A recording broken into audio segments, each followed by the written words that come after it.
So now in this video we're going to switch a little bit higher wattage LED. It's a 1 watt LED with a relay module here. So we've switched it with transistors in earlier videos, but the relay is quite a bit more simpler, as you will see. We have it wired up to be basically a night light. We get it dark enough and then that light comes on. The relay actually switches into the energized position. This is normally open. We'll look at it on the schematic coming up. So right now it's normal. It's not doing anything. We're not giving it a signal. You'd see a red light there. But when we turn the light off, the 555 timer gives out a high output, given a high input here. I have it set so that it's active high. When you get a high input, it energizes the coil and switches the position of the relay. Stuff we covered in earlier videos. Main thing though is it's light dependent right there.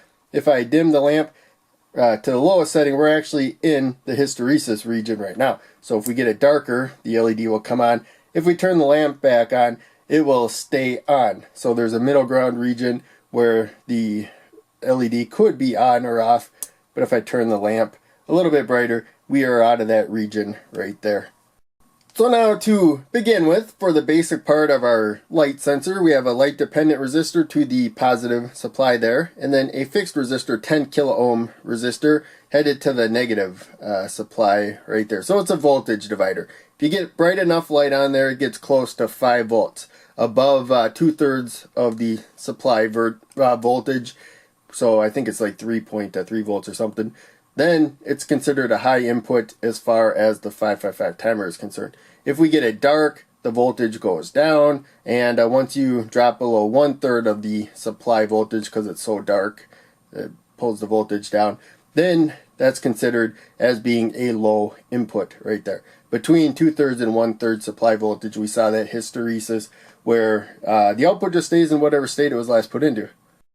And I moved the jumper from the output so we can see this little jumper here a little bit easier. So it's connecting to the voltage divider right there, and it's plugged into pin 2 there, but also it jumps across to pin 6. So they're the two that monitor those two voltages. Pin 6 waits for 2/3 or a higher supply voltage to set the output low, and pin 2 waits for a 1/3 or less supply voltage to set the output high. I'm going to put the jumper back to the output there. And zooming back, we got the output, pin 3 of the 555 timer, a jumper coming to the input, it says in there, of the relay module. There's minus, that's the negative supply right there, and then plus the positive supply. It's a 5 volt relay module, 5 volt relay, and so we're just using 5 volts to power everything.